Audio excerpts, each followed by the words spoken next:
Hallelujah. കർത്താവിൻ്റെ പരിശുദ്ധമായ നാമം അനുഗ്രഹിക്കപ്പെട്ട ഈ ശുശ്രൂഷയിൽ നമ്മുടെ മധ്യം മഹത്വപ്പെടട്ടെ.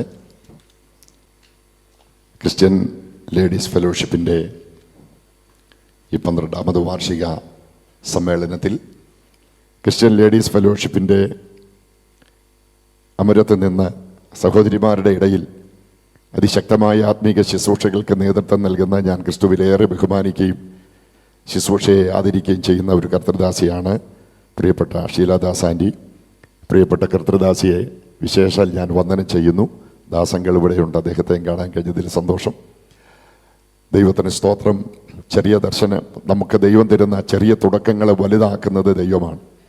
നമ്മുടെ ദൈവത്തെക്കുറിച്ച് എഴുതിയിരിക്കുന്ന ഒരു വാക്യം, ഒരു പ്രസ്താവന, അവൻ വളരുമാറാക്കുന്ന ദൈവമെന്നാണ്. അതുമാത്രമല്ല, നമ്മുടെ ദൈവം വർദ്ധിപ്പിക്കുന്ന ദൈവമാണ്, വിശാലത വരുത്തുന്ന ദൈവമാണ്, വളരുമാറാക്കുന്ന ദൈവമാണ്, ദൈവത്തിന് സ്തോത്രം ശക്തീകരിക്കുന്ന ദൈവമാണ്.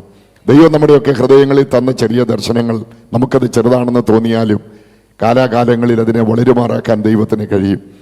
വിവിധ ഇടങ്ങളിൽ നിന്ന് ഇത്രയും സഹോദരിമാരെ ഇവിടെ കടന്നു വന്നത് കണ്ടത് ഒത്തിരി ഒത്തിരി സന്തോഷം. നിങ്ങളെല്ലാവരെയും വിശേഷാൽ അഭിനന്ദിക്കുന്നു. നല്ല സാക്ഷ്യങ്ങളും അനുഭവങ്ങളും ഒക്കെ ഇവിടെ കേട്ടുകൊണ്ടിരിക്കുകയാണ്. അതൊക്കെ കർത്താവിന് ഒത്തിരി സ്തോത്രം പറയാൻ നമുക്ക് കാരണവുമാണ്. സഹോദരിമാരുടെ ശുശ്രൂഷയെ എനിക്ക് തോന്നുന്നു, ഷീലാദാസ് ആൻറ്റി അതൊന്നും അറിഞ്ഞുകൊണ്ട് വിളിച്ചതല്ലെങ്കിലും എനിക്ക് തോന്നുന്നു ഇവിടെ ഇരിക്കുന്ന എല്ലാ ദൈവദാസന്മാരെക്കാൾ സഹോദരിമാരുടെ യോഗത്തിന് പ്രസംഗിക്കാൻ ഞാൻ യോഗ്യനാണ്. അതിന് കാരണം പറയാം, തെറ്റിദ്ധരിക്കരുത്. എൻ്റെ ഭാര്യ വീട്ടിൽ 4 പെണ്ണുങ്ങൾ, അതിൽ 4ാമത്തെയാളെ ഞാൻ കല്യാണം കഴിച്ചു. എനിക്ക് 3 പെൺപിള്ളാര്. മൂത്ത കൊച്ചിനെ ഞാൻ കല്യാണം കഴിപ്പിച്ചു. കർത്താവിൻ്റെ കൃപയാൽ അവക്കും 2 പെൺപിള്ളാര്. അപ്പം സഹോദരിമാരുടെ സൈക്കോളജി ഇത്രയും അറിയാവുന്ന മറ്റു പാസ്റ്റർമാരുണ്ടോ എന്ന് ഞാൻ അങ്ങനെയുള്ളവരുണ്ടോ അറിയത്തില്ല, ചിലപ്പോൾ കാണുമായിരിക്കും. അപ്പോൾ അതുകൊണ്ട് പെണ്ണുങ്ങളുടെ ഇടയിൽ ജീവിക്കുന്ന ഒരു മനുഷ്യനാണ് ഞാൻ. ഫുൾ പെണ്ണുങ്ങളാണ്. ഞാൻ ഒരാൾ മാത്രം അവരുടെ ഇടയിൽ ഒരു പുരുഷനായിട്ട് ജീവിക്കുകയാണ്. സ്തോത്രം. എൻ്റെ മൂത്ത മകളെയും കുടുംബത്തെയും കൂടെ നിങ്ങളൊന്ന് പ്രാർത്ഥനയിൽ ഓർക്കാൻ വേണ്ടി പറയുന്നു. അവരും ഞാനെടുത്ത ഈ പുസ്തകം എടുക്കാൻ എൻ്റെ തലമുറയ്ക്കും ദൈവം ഭാഗ്യം കൊടുത്തു. എൻ്റെ സഹപാഠികളെല്ലാവരും, ഞങ്ങളിപ്പോഴും 40 വർഷത്തിന് ശേഷം പണ്ട് ബൈബിൾ കോളേജിൽ പഠിച്ച ദൈവദാസന്മാർ എല്ലാ വർഷവും ഒരിക്കൽ കൂടാറുണ്ട്.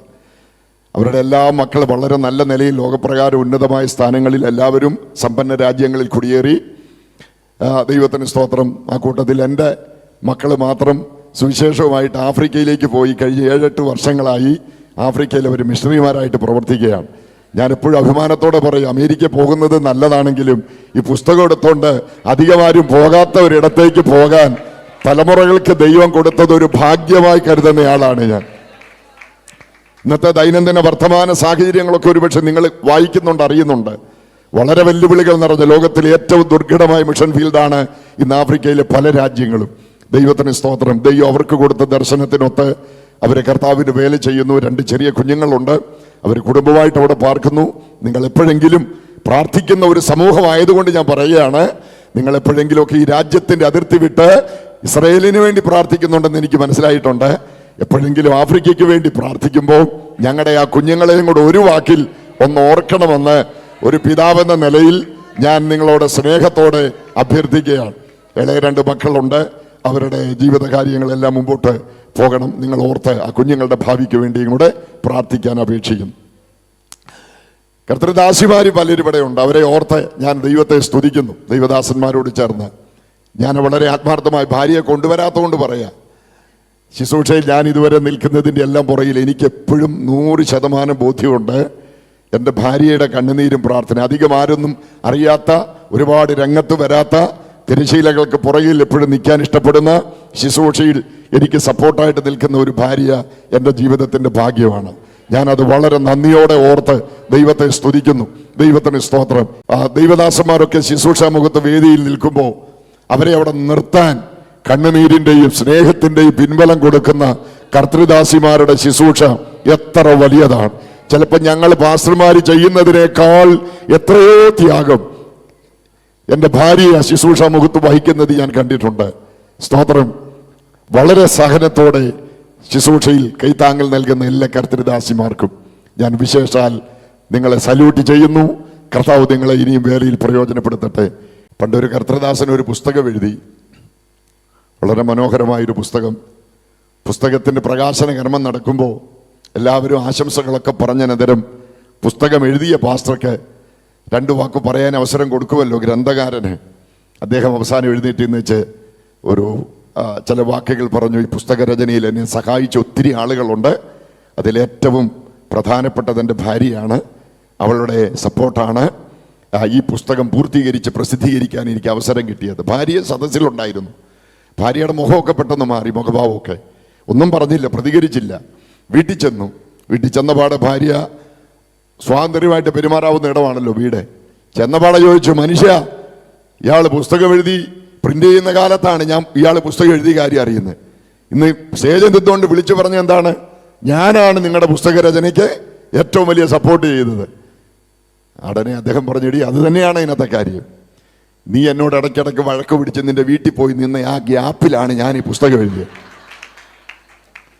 സഹോദരിമാരെ, നിങ്ങൾ മനസ്സ് വെച്ചാൽ ഈ പുറകിലിരിക്കുന്ന പല ദൈവദാസന്മാരും എഴുത്തുകാരാകും എന്ന് ഞാൻ ഓർപ്പിക്കട്ടെ. നല്ല എഴുത്തുകാരാകും ചിലര്. മഹാനായ സോക്രട്ടീസ് പറഞ്ഞൊരു കാര്യം നിങ്ങൾ ചിലപ്പോൾ വായിച്ചിട്ടുണ്ടായിരിക്കും. അദ്ദേഹം പറഞ്ഞു, എന്നെ തത്വചിന്തകനാക്കിയത് എൻ്റെ ഭാര്യയാണ്. അപ്പോൾ ഇത്രയും ലോകപ്രസിദ്ധനായ ഒരു തത്വചിന്തകനെ വാർത്തെടുക്കുന്ന ഭാര്യ ആരായിരിക്കണം? ആളുകൾ അതിൻ്റെ രഹസ്യം ചോദിച്ചപ്പോൾ അദ്ദേഹം പറഞ്ഞു, അദ്ദേഹത്തിൻ്റെ ഭാര്യ ചരിത്രമൊക്കെ വായിക്കുന്നവർക്കറിയാം, വായിച്ചിട്ടുണ്ട്. ഭാര്യ നിരന്തരം ഒരു കലഹക്കാരിയോ അസ്വസ്ഥയായിരുന്നെന്നാണ് പറയാം വീട്ടിൽ.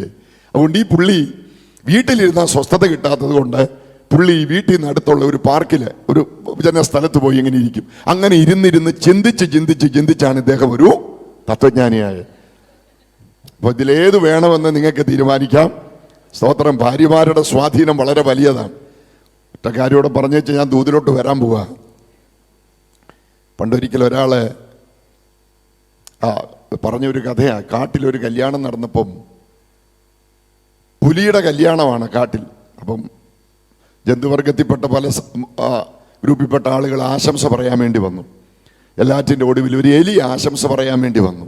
പുലി വീട്ടുകാർക്ക് ഇഷ്ടപ്പെട്ടില്ല. പുലിയുടെ കല്യാണത്തിന് എലി എന്താ ആശംസ പറയുന്നു? ഒരു യോജിപ്പ് വേണ്ടേ? ഉടനെ എല്ലാവരും ബഹളം ഉണ്ടാക്കിയപ്പോൾ ഈ ആശംസ പറയാൻ വന്ന എലി പറഞ്ഞെന്നാ പറയുന്നത്, പ്ലീസ് ഒരു മിനിറ്റ് എനിക്കൊന്ന് തടാ, ഞാൻ വർത്താനം പറഞ്ഞു കഴിഞ്ഞിട്ട് നിങ്ങൾ എന്ത് വേണേലും പറഞ്ഞു, എന്നെ എന്നാ വേണേലും ചെയ്തു, പക്ഷെ എനിക്കൊന്ന് പറയാൻ അവസരം എല്ലാവർക്കും കൊടുത്തില്ലേ അവസരം. അങ്ങനെ ഒരു അവസരം എല്ലാവരും സൈലൻ്റായി. എലി ഒരു സാക്ഷ്യം പറഞ്ഞെന്നാ പറയുന്നത്. നിങ്ങളെല്ലാം എൻ്റെ കണ്ടപ്പം ഇത് പറയാൻ ഞാൻ യോഗ്യനല്ലെന്ന് പറഞ്ഞു. പക്ഷെ ഞാൻ ആരായിരുന്നു നിങ്ങൾക്കറിയാവോ? കല്യാണം കഴിക്കുന്നതിന് മുമ്പ് ഞാൻ പുലിയായിരുന്നു, ഇപ്പോഴാണ് ഞാൻ എലിയായിട്ട് മാറിയത്. ഇന്ന് ഞാൻ അത്രയും പറഞ്ഞ അവിടെ അങ്ങ് നിർത്തുകയാണ്.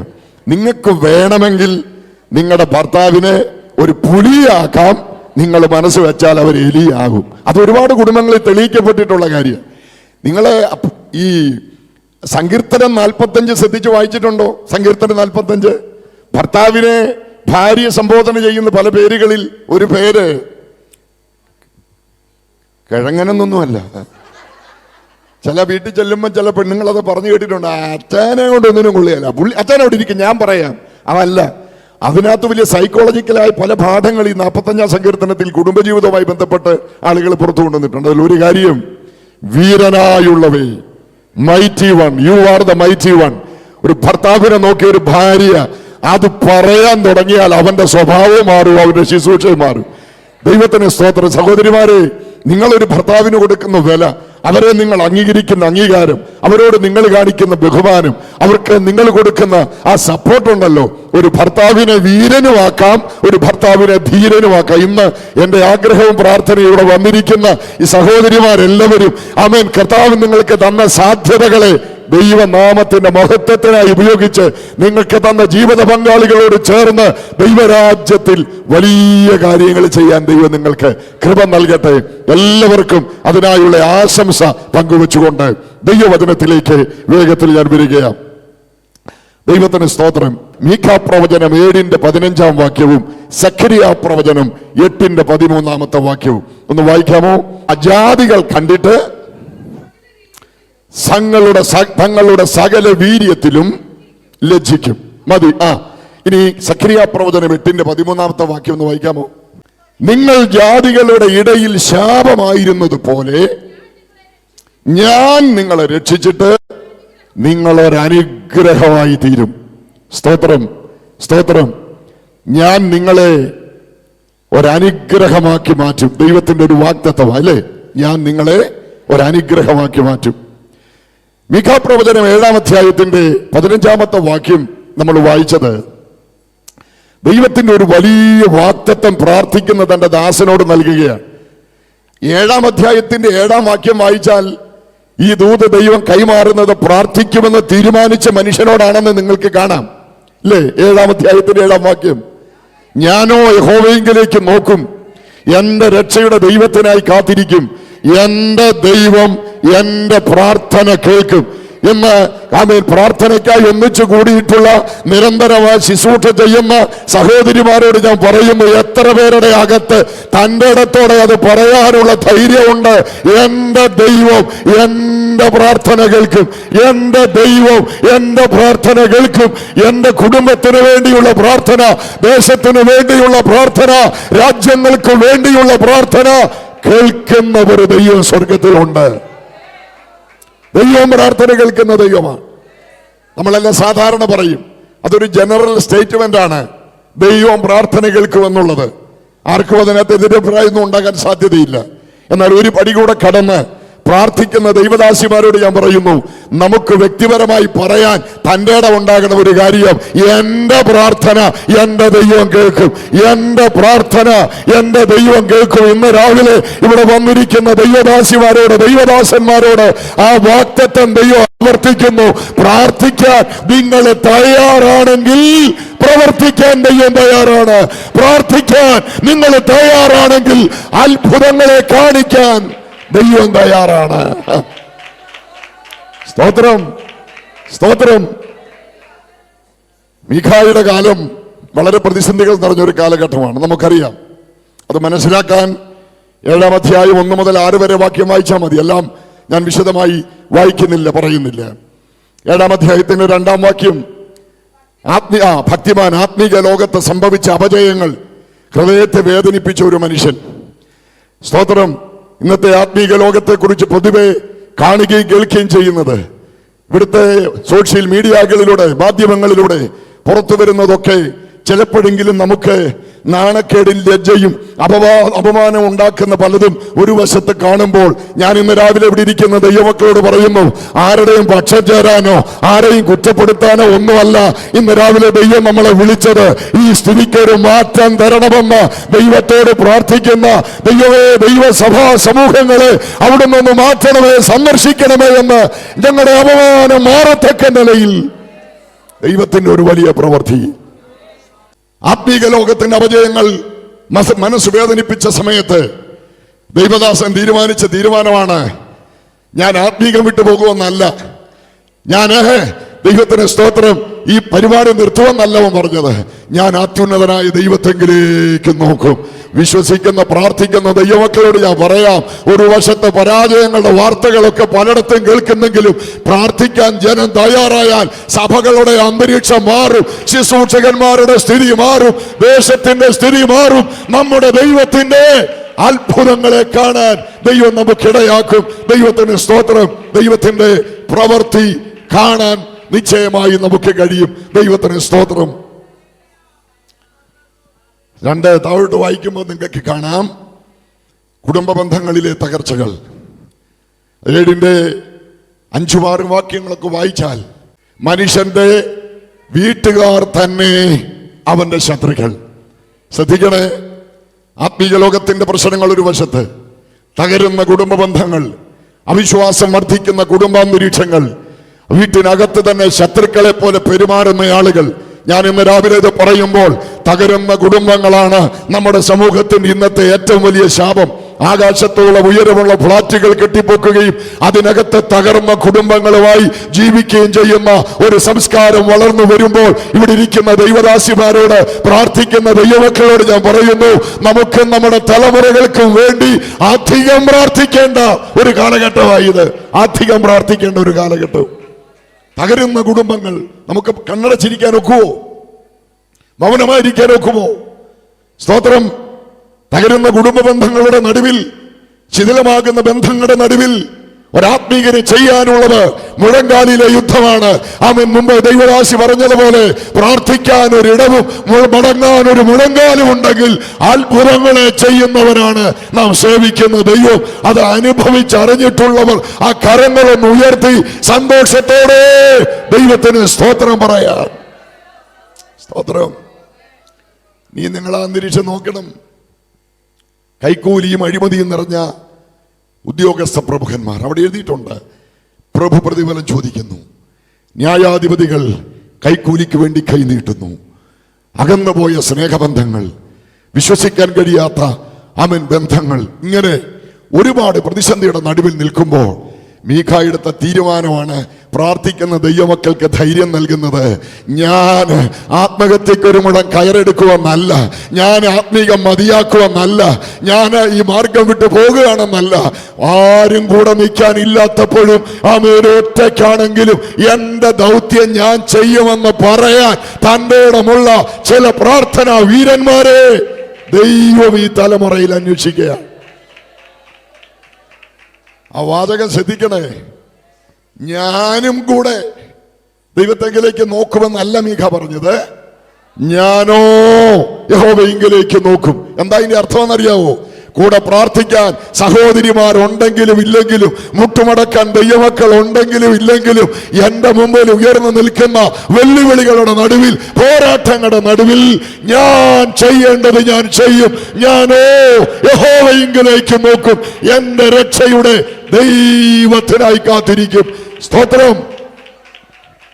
ഇന്ന് രാവിലെ ദൈവമക്കളെ, ആരൊക്കെ പ്രാർത്ഥിക്കുന്നെന്ന് നോക്കിയിട്ടല്ല, എത്ര പേര് പ്രാർത്ഥിക്കാൻ കൂടെ ഉള്ളതും സന്തോഷമാണ്. എന്നാൽ ചില സന്ദർഭത്തിൽ ആരും മുട്ടുമടക്കാൻ ഇല്ലാത്തപ്പോഴും ഞാൻ എൻ്റെ ദൈവത്തിന്റെ മുഖത്തേക്ക് നോക്കുമെന്ന് പറയാ ഏകമായി നിൽക്കേണ്ടി വരുമ്പോഴും പ്രാർത്ഥനയിൽ പോരാടുന്ന ഒരു തലമുറ. അങ്ങനെ പ്രാർത്ഥിക്കുന്നവരുടെ ഒന്നും തലമുറകൾ തകർന്നു പോകാൻ ദൈവം സംഗതി വരുത്തത്തില്ല. സ്തോത്രം. അറിയാൻ ലോകത്തെ സ്വാധീനിച്ച ഒത്തിരി അമ്മമാരുണ്ട്, അവരുടെ കണ്ണുനീര് കൊണ്ട്. ആഫ്രിക്കയിലെ മിഷണറി ചരിത്രത്തിൽ എന്നെ ഏറെ സ്വാധീനിച്ചൊരു വ്യക്തിയാണ് ഡേവിഡ് ലിവിങ്സ്റ്റൺ. സ്തോത്രം. അദ്ദേഹം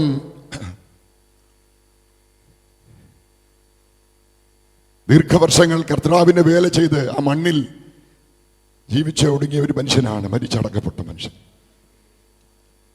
അദ്ദേഹത്തിൻ്റെ ചരിത്രത്തിൽ ഒരു കാര്യം പ്രാർത്ഥിക്കുന്ന അമ്മമാരുടെ ധൈര്യത്തിനായിട്ട് ഞാൻ പറയുന്നു. ചെറിയ ബാലനായിരുന്ന കാലത്ത് ഡേവിഡ് ലിവിങ്സ്റ്റനെ പിടിച്ച് മടിയിലിരുത്തി അവൻ്റെ അമ്മ കണ്ണുനീരോടെ പ്രാർത്ഥിക്കുമായിരുന്നു എന്നാണ്. ഒരു ദിവസം ബാലനായിരുന്ന ഡേവിഡ് ലിവിങ്സ്റ്റൺ ചെറിയ പൈതലായിരിക്കുമ്പോൾ അവൻ്റെ തലയിൽ വെള്ളം വീഴുന്നത് കണ്ട് കണ്ണുനീർത്തുള്ളികളാണ്. അമ്മ മടിയിൽ പിടിച്ചിരുത്തി ആ മകന് വേണ്ടി കരഞ്ഞ് പ്രാർത്ഥിക്കുമ്പോൾ അമ്മയുടെ കണ്ണുകളിൽ നിന്നൊഴുകിയ കണ്ണുനീര് ആ കുഞ്ഞിൻ്റെ തലയിൽ ഉച്ചയിൽ വീണപ്പോൾ ആ കുഞ്ഞ് അമ്മയോട് ചോദിച്ചു, അമ്മ എന്തിനാണ് എന്നെ പിടിച്ച് മടിയിലിരുത്തി കരയുന്നത്? എന്താണ് എൻ്റെ തലയിൽ വീഴുന്ന കണ്ണുനീര്? ചെറിയ കുഞ്ഞിന് അധികമൊന്നും മനസ്സിലാക്കാൻ കഴിയാത്തതുകൊണ്ട് അമ്മ വളരെ ഭംഗിയായൊരു മറുപടി ആ മകനോട് പറഞ്ഞു, മകനെ, കുഞ്ഞുങ്ങളുണ്ടാകുമ്പോൾ അവരുടെ തലയോട് വളരെ മൃദുലമായിരിക്കും, അമ്മമാരുടെ കണ്ണുനീരാണ് ആ തലയോടിനെ ഉറപ്പിക്കുന്നത്. അമ്മമാരുടെ കണ്ണുനീര് വീഴുമ്പോഴാണ് ഈ മക്കളുടെ തലയോട് ഉറപ്പുള്ളതാകുന്നത്. അധികമൊന്നും പിന്നെ പറഞ്ഞില്ല. കാലങ്ങളേറെ കഴിഞ്ഞു. നല്ല യൗവനത്തിൽ ദൈവനിയോഗത്തോടെ അദ്ദേഹം ആഫ്രിക്കയിലെത്തി. ഏതൊരു മിഷണറി ചരിത്രത്തിലും ആവേശം നൽകുന്ന ജീവിതത്തിൻ്റെ ഏടുകൾ ആ മനുഷ്യൻ്റെ ശുശ്രൂഷയിലൂടെ ദൈവം ചെയ്തെടുത്തു. അസാധാരണമായ ശുശ്രൂഷയുടെ വാമന അനുഭവങ്ങൾ. അദ്ദേഹത്തെക്കുറിച്ച് പറയുന്നത് 58,000 മൈലുകൾ കാൽനടയായി ആഫ്രിക്കൻ മണ്ണിലൂടെ ആ ദൈവദാസൻ സഞ്ചരിച്ചു. അസാധാരണമായ ദൈവപ്രവൃത്തികൾ അദ്ദേഹത്തിലൂടെ വെളിപ്പെട്ടു. ശുശ്രൂഷയുടെ ആരംഭകാലത്ത് താൻ മുൻപോട്ട് ശുശ്രൂഷാ മണ്ഡലത്തിൽ പോകുമ്പോൾ ഇന്നത്തെ ആഫ്രിക്ക എന്താണെന്ന് അറിയാവുന്നവർക്കറിയാം. അന്നത്തെ ആഫ്രിക്ക എന്താണെന്ന് നമുക്ക് ഊഹിക്കാനേ പറ്റില്ല. സ്തോത്രം. ആ കാലത്ത് അദ്ദേഹം നരഭോജികളായ ആളുകളുടെ ഇടയിലൂടെയും ത്യാഗപൂർവം വേല ചെയ്യുന്ന കാലത്ത് ഒരു ഗോത്രവർഗത്തിൽ പെട്ട നേതാവും തൻ്റെ അനുയായികളും ഡേവിഡ് ലിവിങ്സ്റ്റനെ കാണുന്നു. അദ്ദേഹത്തെ കുന്തമുനയിൽ തീർക്കാൻ അവരെല്ലാവരും പാഞ്ഞെടുക്കുമ്പോൾ മരണം തൊട്ടടുത്താണെന്ന് ബോധ്യപ്പെട്ട ദൈവദാസൻ കുന്തമുനകൾ കുത്തിക്കയറുന്നത് പ്രതീക്ഷിച്ച് വന്ന ആളുകളുടെ മുമ്പിൽ മുട്ടുകുത്തി നിലത്ത് നിൽക്കുകയാണ്. കണ്ണവൻ അടച്ചു പിടിച്ചിരിക്കുകയാണ്. കുന്തമുനകൾ തൻ്റെ ശരീരത്തിൽ ഇപ്പോൾ ആഴ്ന്നിറങ്ങുമെന്ന് അവന് ബോധ്യമായി. അങ്ങനെ കണ്ണടച്ച് പ്രാർത്ഥിച്ചു കൊണ്ടിരിക്കുമ്പോൾ കുറേ നേരം കഴിഞ്ഞിട്ടും ഒരു കുന്തമുനകളും തൻ്റെ ശരീരത്തിൽ പതിക്കുന്നില്ല. അല്പം ഭയത്തോടെ അല്പ കണ്ണുകൾ തുറന്ന് അദ്ദേഹം നോക്കുമ്പോൾ ചുറ്റും കൂടി വന്ന ആളുകളാരും അവിടെ ഇല്ല. അവരെല്ലാവരും പോയിരിക്കുന്നു. താൻ അവിടെ ജീവനോടെ ഇരിക്കുന്നു എന്ന് അദ്ദേഹത്തിന് മനസ്സിലായി. അദ്ദേഹം അവിടെ നിന്ന് വീണ്ടും തൻ്റെ ശുശ്രൂഷ തുടർന്നു. നാളുകൾക്ക് ശേഷം മറ്റൊരു സ്ഥലത്ത് അദ്ദേഹം ദൈവത്തിൻ്റെ വചനം പ്രസംഗിച്ചു കൊണ്ടിരിക്കുമ്പോൾ ആ യോഗത്തിൽ സംബന്ധിച്ച്, കൂട്ടായ്മയിൽ സംബന്ധിച്ചതിൽ ഒരു മനുഷ്യൻ അദ്ദേഹത്തോട് വിളിച്ചു ചോദിച്ചു, താങ്കൾക്ക് എന്നെ അറിയാമോ? അദ്ദേഹം പറഞ്ഞു, എനിക്കറിയത്തില്ല. എത്രയോ ആളുകളെ കാണുന്നു, എത്ര ആളുകളുമായി ഇടപെടുന്നു. അദ്ദേഹം പറഞ്ഞു, നിങ്ങൾക്ക് എന്നെ അറിയത്തില്ലെങ്കിലും എനിക്ക് നിങ്ങളെ അറിയാം. ആ മനുഷ്യൻ ഒരു കാര്യം അദ്ദേഹത്തോട് പറഞ്ഞു, നിങ്ങൾക്ക് എന്നെ അറിയാം, ഞാൻ പറയുമ്പോൾ നിങ്ങൾക്ക് എന്നെ ഓർമ്മ വരും. ഇന്ന സ്ഥലത്ത് വെച്ച് താങ്കളെ വളഞ്ഞു വന്ന ഗോത്രത്തിന്റെ തലവനായിരുന്നു ഞാൻ, നേതാവായിരുന്നു ഞാൻ. ഞങ്ങളുടെ എല്ലാവരുടെയും കൈകളിൽ ഞങ്ങളുടെ ഏറ്റവും മാരകായുധമായ കുന്തം, അത് മുനകൂർപ്പിച്ച കുന്തങ്ങളുമായി താങ്കളെ ഞങ്ങൾ വളഞ്ഞത് ഞങ്ങൾക്ക് ഓർമ്മയുണ്ട്.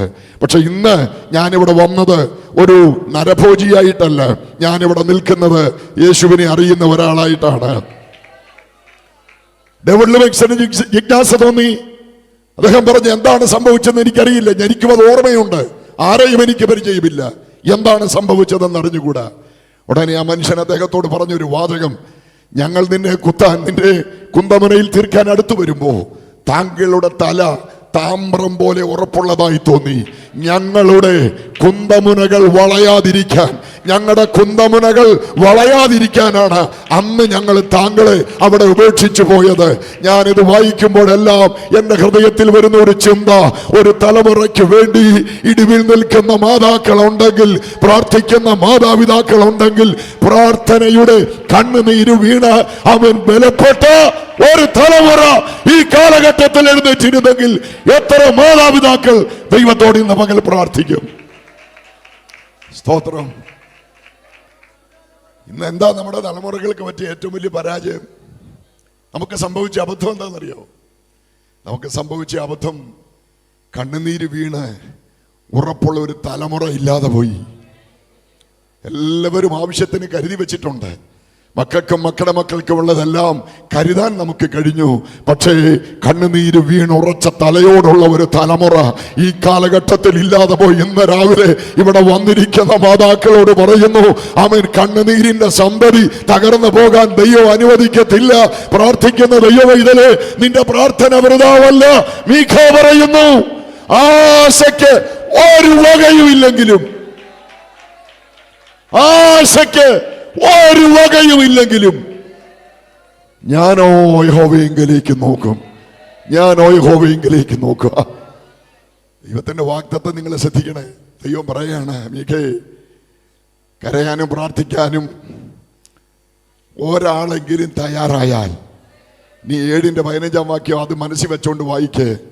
I will show you wonders as in the days when you came out from the land of Egypt. ഞാൻ നിന്നെ അത്ഭുതങ്ങൾ കാണിക്കും, ഞാൻ നിന്നെ അത്ഭുതങ്ങൾ കാണിക്കും. വിശ്വസിക്കുന്ന എത്ര ദൈവമക്കൾ ഇതിനകത്തുണ്ട്? പ്രാർത്ഥിക്കുന്നവനെ അത്ഭുതം കാണിക്കും. പ്രാർത്ഥിക്കുന്നവന്റെ കണ്ണുകൾ അത് കാണും. എന്റെ ദൈവം പ്രാർത്ഥന കേൾക്കുന്ന ദൈവമാകയാൽ, എന്റെ ദൈവം പ്രാർത്ഥന കേൾക്കുന്ന ദൈവമാകയാൽ. Hallelujah, hallelujah. യേശുവേ സ്തോത്രം. നിങ്ങൾ പ്രാർത്ഥിക്കാൻ തയ്യാറാണോ? നിങ്ങളുടെ കുടുംബത്തിൽ നിങ്ങൾ അത്ഭുതങ്ങളെ കാണും. നിങ്ങൾ പ്രാർത്ഥിക്കാൻ തയ്യാറാണോ? നിങ്ങളുടെ തലമുറകളിൽ നിങ്ങൾ അത്ഭുതങ്ങളെ കാണും. നിങ്ങൾ പ്രാർത്ഥിക്കാൻ തയ്യാറാണോ? നിങ്ങളുടെ ദേശത്ത് നിങ്ങൾ അത്ഭുതങ്ങളെ കാണും. നിങ്ങൾ പ്രാർത്ഥിക്കാൻ തയ്യാറാണോ? നിങ്ങളുടെ ദേശത്തെ, രാജ്യത്ത് ദൈവത്തിന്റെ അത്ഭുതം കാണും. ദൈവത്തിന്റെ സഭയിൽ നിങ്ങൾ അത്ഭുതം കാണും. ദൈവത്തിന് സ്തോത്രം. ഇനി പ്രാർത്ഥിക്കുന്ന സഹോദരിമാരോട് ഒരു കാര്യം കൂടെ ഞാൻ പറയാം. ഞാൻ ചില മാസങ്ങൾക്ക് മുൻപ് പഞ്ചാബിൽ ഇടയ്ക്ക് അങ്ങനെ മിഷൻ ട്രിപ്പ് പോകാറുണ്ട്. പഞ്ചാബിൽ ചെല്ലുമ്പോൾ ആ ആഴ്ചയിലെ ആ പ്രാവശ്യം പുറത്തിറങ്ങിയ ഇന്ത്യ ടുഡേ എന്ന ഇന്ത്യയിലെ ഏറ്റവും പ്രസിദ്ധമായൊരു പ്രസിദ്ധീകരണമുണ്ട്, ഇന്ത്യ ടുഡേ. അതിൻ്റെ ഇംഗ്ലീഷ് ലക്കം, അതിൽ front page, cover page, front cover page ഉണ്ടല്ലോ നമ്മൾ വാങ്ങുന്ന ഫ്രണ്ട് കവർ പേജിൽ അജാനുബാഹുവായ താടിയും തലപ്പാവും ഒക്കെ അണിഞ്ഞ ഒരു പഞ്ചാബി പാസ്റ്ററുടെ പൂർണ്ണകായ ചിത്രം കൊടുത്തിട്ട് ഇന്ത്യ ടുഡേയുടെ ഫ്രണ്ട് പേജിൽ തലവാചകം എന്താണെന്നറിയോ? ആ ലക്കത്തിലെ മുഴുവൻ പ്രധാനപ്പെട്ട സന്ദേശം ഇതായിരുന്നു: the Pentecostal pastors in Punjab. പഞ്ചാബിലെ പെന്തക്കോസ്റ്റ് പാസ്റ്റർമാർ, അവരെക്കുറിച്ച് നമ്മുടെയൊക്കെ പ്രസിദ്ധീകരണങ്ങൾ നടത്തുന്ന ഏതെങ്കിലും പ്രസ്താവനയല്ല, ഒരു സെക്യുലർ പ്രസിദ്ധീകരണം, ഭാരതം ഏറ്റവും അധികം ശ്രദ്ധിക്കുന്ന ഒരു സെക്യുലർ പ്രസിദ്ധീകരണം. അവരുടെ പത്രലേഖകന്മാർ ആഴ്ചകൾ മാസങ്ങൾ എടുത്ത് നടത്തിയ ഒരു പഠനത്തിനകത്ത് അവർ കണ്ടെത്തിയ കാര്യങ്ങൾ മുഴുവനും ഇന്ത്യ ടുഡേയിലെ ലക്കത്തിനകത്ത് എഴുതിയിട്ടുണ്ട്. എന്താണ് സംഭവം? ഇത് വായിച്ചപ്പോൾ നിങ്ങൾക്കറിയണോ, അത് നമ്മളെ സഹായിക്കാൻ വേണ്ടി ചെയ്തതല്ല. പഞ്ചാബിന്റെ സ്ഥിതി മാറിയെന്നും അതിൻ്റെ ഒടുവിൽ അവർ സമ്മതിച്ച ഒരു കാര്യമുണ്ട്: ആര് വിചാരിച്ചാലും തിരിച്ചു കിട്ടാത്തതുപോലെ പഞ്ചാബ് ക്രിസ്തുമാർഗത്തെ സ്വീകരിച്ചെന്നാണ് കണ്ടെത്തിയ മാർഗം. ഞാൻ ഈ കാര്യം അവിടുത്തെ ദൈവദാസന്മാരോട് സംസാരിച്ചപ്പോൾ എന്നോടൊരു ദൈവദാസൻ പറഞ്ഞു, പാസ്റ്ററെ, നമ്മളാരെങ്കിലും അറിയുന്നതിനേക്കാൾ അപ്പുറത്ത് 100,000-ഓളം ആളുകൾ കൂടുന്ന 10 കൂട്ടായ്മകൾ പഞ്ചാബിന്റെ വിവിധ ഭാഗങ്ങളിലുണ്ട്. ഇന്ന് രാവിലെ ഞാൻ ഒരു കാര്യം ദൈവമക്കളോട് പറയാം: ആ അടച്ചിട്ട മുറിക്കകത്ത് അതിരാവിലെ എഴുന്നേറ്റ് ദൈവമേ ഇന്ത്യയുടെ സംസ്ഥാനങ്ങളെ ഒന്ന് സന്ദർശിക്കണമേ എന്ന് നിങ്ങൾ മുഴങ്കാലിൽ ഇരിക്കുന്ന ആ പ്രാർത്ഥന, അത് നഷ്ടമല്ല, അത് വെറുതെയല്ല. ദൈവം നമ്മുടെ സമൂഹത്തിൽ, നമ്മുടെ തലമുറയിൽ ചിലത് ചെയ്യാൻ തുടങ്ങി. സ്തോത്രം. ദൈവം ചിലത് ചെയ്യാൻ തുടങ്ങിയെന്ന്. ഈ കഴിഞ്ഞ ദിവസം നമ്മള് ഒരു പത്രപ്രവർത്തകൻ മാത്യു സാമുവേൽ തകൽക്ക, പഴയ പത്രത്തിൽ പ്രവർത്തിച്ച, ഒരുപാട് സെക്യുലർ ഫീൽഡിൽ പ്രവർത്തിച്ച ഒരു മനുഷ്യൻ, കഴിഞ്ഞ ദിവസം നമ്മുടെ ക്രിസ്തീയ പത്രങ്ങളൊക്കെ അദ്ദേഹത്തെ ആദരിക്കുകയൊക്കെ ഉണ്ടായി. ഇപ്പോൾ ഈ കഴിഞ്ഞ ആഴ്ച അദ്ദേഹം മാസങ്ങൾക്ക് മുൻപ് ഈ പെന്തക്കോസ്ത് ബന്ധമൊന്നും അദ്ദേഹത്തിന്, ഇപ്പോഴാണ് നമ്മുടെ ആളുകൾ അദ്ദേഹത്തെ വിളിച്ചൊരു ആദരവെങ്കിലും കൊടുത്തത്. ഇതൊന്നുമില്ലാതിരുന്ന കാലത്ത് അദ്ദേഹത്തിൻ്റെ പല വീഡിയോകൾ സോഷ്യൽ മീഡിയയിൽ കിടപ്പുണ്ട്. പ്രാർത്ഥിക്കുന്ന ദൈവമക്കൾ അത് കേട്ടാൽ നമ്മൾ സ്തോത്രം പറയാം. എന്നാന്നറിയാവോ? അദ്ദേഹം പറയുന്നു, തമിഴ്നാട്, അദ്ദേഹം പരസ്യമായിട്ട് പറഞ്ഞൊരു കാര്യമുണ്ട്: ഇവിടുത്തെ ഒരു RSSകാരനും BJPക്കാരനും വിചാരിച്ചാലും നിങ്ങളെ കൊണ്ടൊരു ചുക്കും പറ്റില്ല. തമിഴ്നാടും ആന്ധ്രാപ്രദേശും ഒക്കെ നിങ്ങൾ വിചാരിക്കുന്നതിനപ്പുറത്ത് ക്രിസ്തുമാർഗത്തെ സ്വീകരിച്ചു കഴിഞ്ഞു. ഇന്ന് രാവിലെ ഞാൻ ഒരു കാര്യം ദൈവമക്കളോട് പറയാം: നാം സേവിക്കുന്ന ദൈവം പ്രാർത്ഥന കേൾക്കുന്ന ദൈവമാണ്. ദേശത്തിന് വേണ്ടി പ്രാർത്ഥിക്കാൻ, ആത്മാക്കൾക്ക് വേണ്ടി ജാഗരിക്കാൻ നമ്മൾ ചെലവഴിക്കുന്ന സമയം ഒരു നഷ്ടമല്ലെന്ന് ഇന്ന് രാവിലെ ചരിത്രം നമ്മോട് പറയുന്നു, ദൃഷ്ടാന്തങ്ങൾ നമ്മോട് പറയുന്നു, നമ്മുടെ കാലഘട്ടത്തിലെ വാർത്തകൾ നമുക്ക് ധൈര്യം നൽകുന്നു.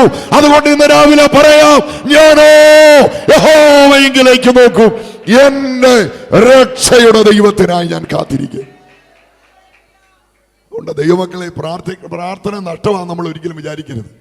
ചിലതിന് പ്രത്യക്ഷമായ ചില മറുപടികൾ ഉണ്ടാകും, ചിലതിന് ഒരല്പം കഴിഞ്ഞെന്നിരിക്കും. പക്ഷെ ഇത് ജീവനുള്ള അവൻ ദൈവത്തോട് കഴിച്ച അപേക്ഷയാകയാൽ നമ്മുടെ ഒരു പ്രാർത്ഥനയും വൃഥാവിലാവില്ല. മീഖായോട് ദൈവം പറയാണ്, I will show you wonders. ഞാൻ നിന്നെ, ഒത്തിരി ആ ഭാഗം വിശദീകരിക്കാനുണ്ടെങ്കിൽ ഞാൻ അവിടേക്ക് പോകുന്നില്ല, ഒറ്റക്കും വേഗത്തിൽ ആ ഭാഗം ഒന്ന് അവസാനിപ്പിക്കാം. എന്താ ദൈവം കാണിച്ച അത്ഭുതം? അവിടുത്തെ ആ പ്രത്യേക വാചകം നിങ്ങൾ ശ്രദ്ധിക്കണേ: I will show you wonders as in the days when you came out from the land of Egypt. മിസ്രയീമിൽ നിന്ന് പുറപ്പെട്ട കാലത്ത് നിങ്ങൾ കണ്ടതുപോലെ, നിങ്ങളുടെ പിതാക്കന്മാർ അനുഭവിച്ചതുപോലത്തെ അത്ഭുതം ഞാൻ ഇനിയും തുടരാമെന്ന്. ആ വചനം എൻ്റെ അകത്ത് തന്ന ധൈര്യം ചെറിയതല്ല. നമ്മളൊക്കെ പലപ്പോഴും പറയുന്നത് പണ്ടൊക്കെ പലതും നടന്നിട്ടുണ്ട്, ഇനിയൊന്നും നടക്കാൻ പോകുന്നില്ല. അങ്ങനെ ചിന്തിക്കുന്നവരോടല്ല, ഇനിയും അത് നടക്കണമെന്ന് ആഗ്രഹിക്കുന്നവരോട്, ദൈവമേ എന്റെ തലമുറയിൽ ഒരു ദൈവപ്രവൃത്തി നടന്ന് കാണണമെന്ന് ആഗ്രഹിക്കുന്നവരോട് ദൈവം പറയുന്നു, I will show you wonders. മനസ്സിലായോ? അവിശ്വാസത്തിന്റെ വാക്കും പറഞ്ഞ് കാലങ്ങളെല്ലാം മാറിപ്പോയെന്നോ, ഇവിടെ ഭരണം മാറിയെന്നോ, ഇവിടുത്തെ അന്തരീക്ഷം മാറിയെന്നോ ഒന്നും പറഞ്ഞ് ഒരു ദൈവ വൈതലിന് അടങ്ങിയിരിക്കാൻ പറ്റിയല്ല. കാരണം നമ്മുടെ ദൈവം, ദൈവത്തിന്റെ സ്തോത്രം, അനുകൂല സാഹചര്യത്തിൽ പ്രവർത്തിക്കുന്ന ഒരു ദൈവം അല്ല, അവൻ പ്രതികൂലങ്ങളുടെ നടുവിൽ പ്രവർത്തിക്കുന്ന ദൈവമാണ്. ദൈവത്തിന്റെ സ്തോത്രം. നിങ്ങളെ യോസേഫിനോട് ചോദിക്കണം, പഴയ നിയമത്തിലെ യോസേഫിനോട്. അപ്പന്റെ അടുക്കൽ 2 മക്കളെയും അണച്ച് യോസേഫ് വന്ന് നിൽക്കുമ്പോ യോസേഫ് പറയുന്ന ഒരു സാക്ഷിയുണ്ട്. ദൈവത്തിന് സ്തോത്രം. മിസ്രയീമിൽ എൻ്റെ സങ്കടദേശത്ത് ദൈവം എന്നെ വർദ്ധിപ്പിച്ചു. ഇല്ലേ? സങ്കടദേശത്ത്. ഇന്ന് രാവിലെ ഇവിടെ ഇരിക്കുന്ന ദൈവമൈതലേ, സങ്കടങ്ങളുടെ നടുവിൽ വർദ്ധിപ്പിക്കാൻ കഴിയുന്ന ഒരു ദൈവമില്ലേ? പോരാട്ടങ്ങളുടെ നടുവിൽ വർദ്ധിപ്പിക്കാൻ കഴിയുന്ന ഒരു ദൈവമില്ലേ? ഇന്ന് രാവിലെ ആ ദൈവത്തെ അല്ലേ ഞാൻ നിങ്ങൾ ആരാധിക്കുന്നത്?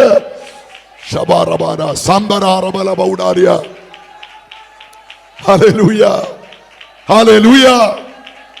നിങ്ങൾ ശ്രദ്ധിക്കണേ ദൈവമക്കളെ, നമ്മുടെ ദൈവം മിസ്രയീമിൽ നിന്ന് പുറപ്പെട്ട കാലത്ത് ജനത്തിന് ചെയ്ത അത്ഭുതം. ഇനി ഞാൻ നിങ്ങളോട് ചോദിക്കുന്നത്, എന്താ മിസ്രയീമിൽ നിന്ന് പുറപ്പെട്ട കാലത്ത് ഏറ്റവും വലിയ അത്ഭുതം? എന്താ മിസ്രയീമിൽ നിന്ന് പുറപ്പെട്ട കാലത്ത് ദൈവം കാണിച്ച ഏറ്റവും വലിയ അത്ഭുതം? ചെങ്കടൽ വിഭാഗിച്ചു, മരുഭൂമി മന്ന കൊടുത്തു, പാറയിൽ നിന്ന് വെള്ളം കൊടുത്തു, കാല് വീങ്ങാതെയും വസ്ത്രം ചെരുപ്പ് തേയാതെയും വസ്ത്രം പഴകാതെയും ആ ജനത്തെ നടത്തി. എല്ലാം അത്ഭുതമാണ്. പക്ഷെ കർത്താവ് വചനം ധ്യാനിച്ചപ്പോൾ എന്നോട് പറഞ്ഞത്, ഇതിനേക്കാൾ വലിയൊരു അത്ഭുതം ദൈവം അതിനു മുമ്പേ ചെയ്തു. നമ്മളെല്ലാം മിസ്രയീമിൽ നിന്ന് പുറപ്പെട്ടിട്ട് ചെങ്കടൽ വറ്റിച്ചത് മുതലേ പറയുന്നുള്ളൂ. പക്ഷെ നിങ്ങൾ പുറപ്പാട് പുസ്തകം 1-ാം അധ്യായം എടുത്ത് ധ്യാനിച്ച് വായിച്ചാൽ ആവർത്തിച്ച് ആ അധ്യായത്തിൽ എഴുതിയ ഒരു വലിയ ആത്മീക മർമ്മമുണ്ട്. അതെന്താണെന്നറിയാവോ? അത് മറ്റൊന്നുമല്ല, ചെങ്കടൽ വറ്റിക്കുന്നതിന് മുൻപ്, മന്ന പൊഴിക്കുന്നതിന് മുൻപ്, പാറയെ പിളർക്കുന്നതിന് മുമ്പ് ദൈവം ചെയ്ത ഒരു അത്ഭുതം എന്താണെന്നറിയാവോ?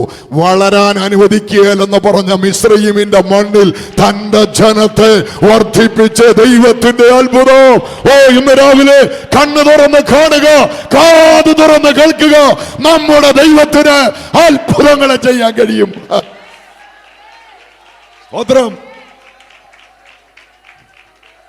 ദൈവം പറഞ്ഞ വാക്ക് നിങ്ങൾ ശ്രദ്ധിക്കേ. മിസ്രയീമിൽ നിന്ന് പുറപ്പെടുന്ന കാലത്ത് നിങ്ങൾ കണ്ട അത്ഭുതം ഉണ്ടല്ലോ. എന്താ അത്ഭുതം? പുറപ്പാട് പുസ്തകത്തിൽ നമ്മൾ വായിക്കുന്ന എന്താണ്? ഇസ്രായേല്യരുടെ കുടുംബങ്ങളിൽ ഒരൊറ്റ വീട്ടിലും ഒരാൺകുഞ്ഞ് ജനിക്കാൻ പാടില്ലെന്ന്, അഥവാ ജനിച്ച വളരാൻ അനുവദിക്കരുതെന്ന് കട്ടായം പറഞ്ഞ ഭരണാധികാരി നിലനിന്ന കാലം. ഇസ്രായേല്യരുടെ കുടുംബങ്ങളിൽ പിറക്കുന്ന ആൺമക്കളെ കൊല്ലാൻ സർക്കാർ ഖജനാവിൽ നിന്ന് ശമ്പളം കൊടുത്ത് നേഴ്സുമാരെ നിയമിച്ച ഫറവോന്റെ കാലം. സ്തോത്രം. ഒരുപാട് അമ്മമാര് നിസ്സഹായതയോടെ പിറന്നു വീഴുന്ന ആൺകുഞ്ഞുങ്ങളെ നെഞ്ചുപൊട്ടുന്ന ദുഃഖത്തോടെ കൊലക്കേൽപ്പിക്കപ്പെട്ട കാലം.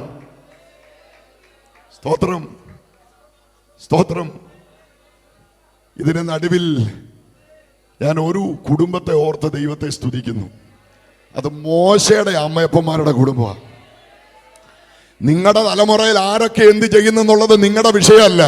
നിങ്ങൾ വ്യത്യസ്തമായി ചിന്തിക്കാൻ തുടങ്ങിയാൽ, വ്യത്യസ്തമായി പ്രതികരിക്കാൻ തുടങ്ങിയാൽ, വ്യത്യസ്തമായി ചുവടുവെക്കാൻ തുടങ്ങിയാൽ, പ്രാർത്ഥനയുടെ അന്തരീക്ഷത്തിൽ ഒരു തീരുമാനമെടുക്കാൻ തുടങ്ങിയാൽ അന്തരീക്ഷം മാറും. പ്രിയരെ, അന്തരീക്ഷം മാറും. സ്തോത്രം. ഹല്ലേലൂയ.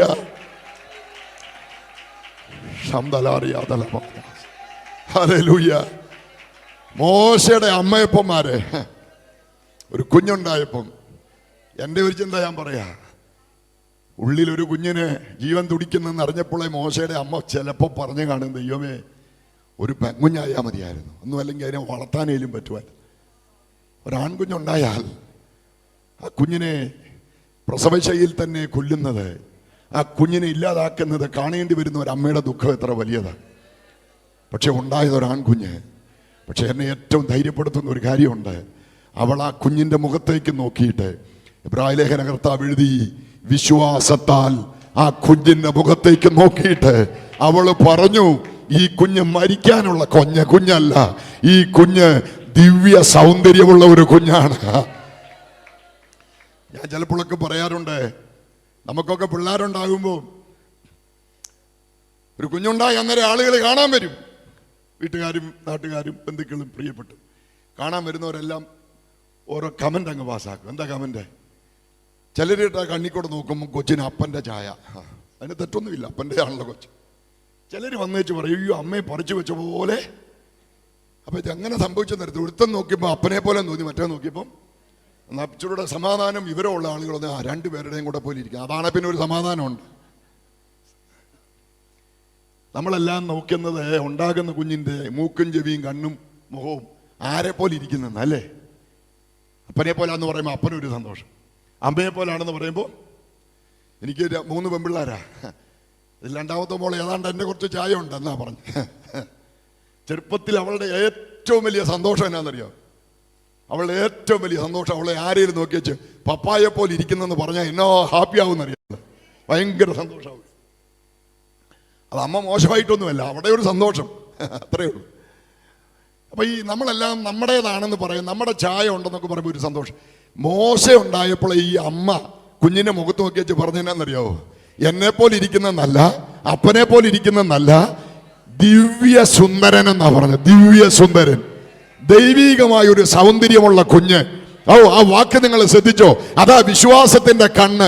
ജഡത്തിലെ കണ്ണുകൊണ്ട് നോക്കുമ്പോൾ പല തലമുറകളെ കുറിച്ചും അഭിമാനിക്കത്തക്കത് പറയാൻ ഒക്കാത്തപ്പോഴും വിശ്വാസത്തിന്റെ കണ്ണുകൾ തുറന്ന് തലമുറകളെ കുറിച്ച് ശുഭമായത് പറയാൻ മാതാക്കളെ നിങ്ങൾ തയ്യാറായാൽ, ദൈവം വളർത്തി കറതീർന്ന ഒരു എബ്രായ ആൺകുഞ്ഞിനെ, ദൈവജനത്തിന്റെ വീണ്ടെടുപ്പിന് വേണ്ടി ദൈവം ഉപയോഗിച്ച മനുഷ്യരെ ദൈവം വളർത്തി കൊട്ടാരത്തിനകത്ത്. അവിടെയും ദൈവത്തിന്റെ കരുതലേ. പണ്ട് ഫറവോനെ നീ കാശ് കൊടുത്ത് കുറച്ച് നേഴ്സുമാരെ നിയമിച്ചില്ലായിരുന്നു, ക്ഷിപ്രായും പൂവായും ഒക്കെ. എന്തിനാ നിയമിച്ചേ? ആമ്പിള്ളാരെ കൊല്ലാൻ നീ കാശ് കൊടുത്തവനല്ലേ. ഇപ്പൊ ദൈവം തീരുമാനിച്ചു, നിനക്ക് അതിന് കാശുണ്ടെങ്കിൽ എൻ്റെ ഈ കൊച്ചിനെ, എൻ്റെ ജനത്തിന്റെ വീണ്ടെടുപ്പുകാരനെ വളർത്താൻ അവന്റെ അമ്മയ്ക്ക് കൂടെ മുല കൊടുക്കുന്നതിന് നീ ശമ്പളം കൊടുക്കാൻ ദൈവം തീരുമാനിച്ചു. ദൈവം ഒരുത്തനെ വളർത്താൻ തീരുമാനിച്ചാൽ അവനെ തളർത്താൻ ഉലകത്ത് ഒരു ശക്തിക്കും ആവില്ല. ഇന്ന് രാവിലെ ഈ വചനത്തിന്റെ മുമ്പിൽ വിശ്വസിച്ച് ഏറ്റെടുക്കുന്ന എത്ര ദൈവമക്കളുണ്ട്? ഓ റബ ശാന്തല റിഗമാനബ സൈദാരിയ. ഹല്ലേലൂയ, ഹല്ലേലൂയ, ഹല്ലേലൂയ. ശബരമനബ സാംബരാദലാരിയ.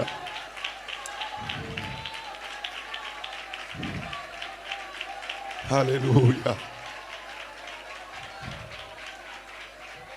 പരമോനെ നീ പറഞ്ഞില്ലേ എൻ്റെ രാജ്യത്തൊരിടത്ത് ഒരു കുടുംബത്തിലും ആ മക്കൾ വളരാൻ സമ്മതിക്കുകയല്ലെന്ന്.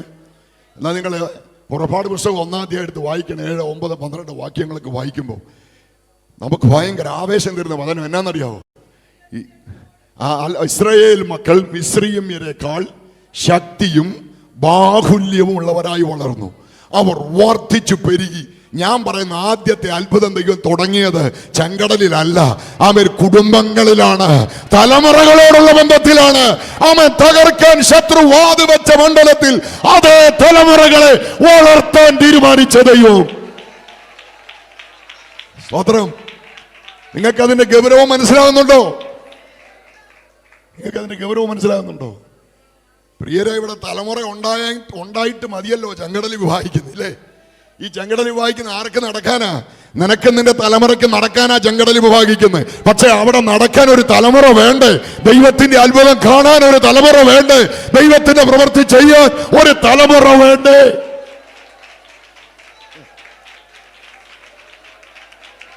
സ്തോത്രം, സ്തോത്രം.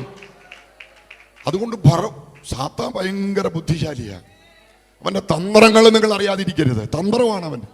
എന്താ തന്ത്രം? ഇവരുടെ കുടുംബങ്ങളിൽ നിന്ന് തലമുറകളെ ഇല്ലാതെയാക്കിയാൽ ഇത് പിന്നെ എന്നാ കാണിച്ചിട്ടും കാര്യമില്ല. ഒന്നുകൂടെ ഞാനിപ്പോൾ സന്ദർഭശാലങ്ങ് ചേർത്ത് പറയാം. എല്ലായിടത്തും വലിയ സഭാഹാളുകൾ പണിയുന്നുണ്ട്, കോടികൾ മുടക്കി പലതും കെട്ടിപ്പൊക്കുന്നുണ്ട്. നിങ്ങൾ കേരളത്തിൽ ഒരുപാട് പെന്തക്കോസ്ത് ആലയങ്ങൾ സന്ദർശിച്ചു നോക്ക്. പല ആരാധനാലയങ്ങളും വൃദ്ധമന്ദിരങ്ങളാണ്. സങ്കടത്തോടെ പറയുന്നു, പല ആരാധനാലയങ്ങളും വൃദ്ധമന്ദിരങ്ങളാണ്. ദൈവത്തിന് സ്തോത്രം. സൺഡേ സ്കൂൾ പോയി പരിശോധിച്ച് നോക്ക്. തലമുറയൊന്നും ഇല്ലെന്ന്, പിള്ളേരൊന്നും ഇല്ലെന്ന്. സ്തോത്രം. പഠിക്കാൻ കുഞ്ഞുങ്ങളില്ല. ബൈബിൾ കോളേജുകൾ പലയിടത്തും നോക്ക്, പലതും കൂട്ടിയിട്ടേക്കുന്ന എത്രയോ സ്ഥാപനത്തിന്റെ പേര് പറയാൻ എനിക്ക് കഴിയും. ഞാൻ ഇന്ന് രാവിലെ ഇവിടെ ഇരിക്കുന്ന ദൈവമക്കളോട് പറയുന്നു, കർത്താവേ, ഞങ്ങളുടെ തലമുറകളോടുള്ള പോരാട്ടത്തെ അതിജീവിക്കാൻ ദൈവം ഈ തലമുറയ്ക്ക് വിവേകം നൽകിയിരുന്നെങ്കിൽ, ദൈവം നമ്മുടെ തലമുറകളെ ഈ നാളുകളിൽ ദൈവ പദ്ധതിക്കനുസരിച്ച് ഉപയോഗിക്കാൻ ഇടവന്നിരുന്നെങ്കിൽ. അതുകൊണ്ട് ഫറവോൻ തീരുമാനിച്ചു, ഫറവോനിലൂടെ പിശാച് തീരുമാനിച്ചു, ഇവരുടെ ആമ്പിള്ളാരെ എല്ലാം കൊല്ലാം. ദൈവം പറഞ്ഞു, നീ ഇല്ലാതാക്കുമെന്ന് പറഞ്ഞതിനെ വളർത്താനാണ് എൻ്റെ പദ്ധതി. സ്തോത്രം. വിശ്വസിക്കാൻ ദൈവമൊക്കെ പറ്റുമോ? ഇന്ന് രാവിലെ ഞാനിത് പറയുമ്പോൾ പല മാതാക്കളും തലമുറകളോടുള്ള പോരാട്ടത്തിന് മുമ്പിൽ നിലവിളിച്ച് കരയുന്നവരിതിനകത്തുണ്ട്. നിന്റെ തലമുറ കൈകൾക്കിടയിൽ നിന്ന് വഴുതി പോകുമോ എന്ന് ഭയപ്പെടുന്ന ചിലരിതിനകത്തുണ്ട്. സ്തോത്രം, സ്തോത്രം, സ്തോത്രം. നിന്റെ തലമുറകളെ ശത്രു അപഹരിച്ചു കൊണ്ടുപോകുമെന്ന് ചിന്തിക്കത്തക്ക സാഹചര്യങ്ങൾ ചുറ്റുപാടുകളിൽ ഉയർന്നു നിൽക്കുമ്പോൾ ഇന്ന് രാവിലെ പ്രാർത്ഥനയുടെ മതിൽ കെട്ടാൻ തയ്യാറുള്ള മാതാക്കളോട്, പ്രാർത്ഥനയുടെ മതിൽ കെട്ടാൻ തയ്യാറുള്ള മാതാക്കളോട് ദൈവത്തിന് പറയാനുള്ളത്, ഇല്ല, നമ്മുടെ ദൈവം അതിന്റെ നടുവിൽ ചില അത്ഭുതങ്ങൾ ദൈവം ചെയ്യാൻ പോവാ, അല്ലേ? അതാണ് ആ വാക്യം. വളരില്ലെന്ന്, വളരാൻ അനുവദിക്കില്ലെന്ന് വാത് കെട്ടുന്ന ശക്തികളുടെ നടുവിൽ തലമുറകളെ അനുഗ്രഹിച്ച് വർദ്ധിപ്പിച്ച ദൈവം.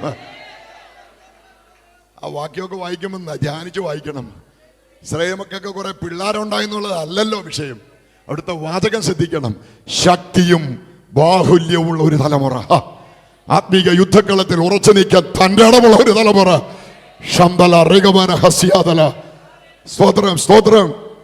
എന്നെ ഈ അടുത്ത നാളുകളിൽ ചലഞ്ച് ചെയ്ത ഒരു സാക്ഷ്യത്തിന് ഞാൻ ഒരു സാക്ഷ്യം കേൾക്കാൻ എനിക്ക് ഭാഗ്യമുണ്ടായി. ഞാൻ കഴിഞ്ഞ ഒരു ദിവസം ഒരിടത്ത് പ്രസംഗിച്ചപ്പോൾ അത് ഞാൻ പറഞ്ഞു.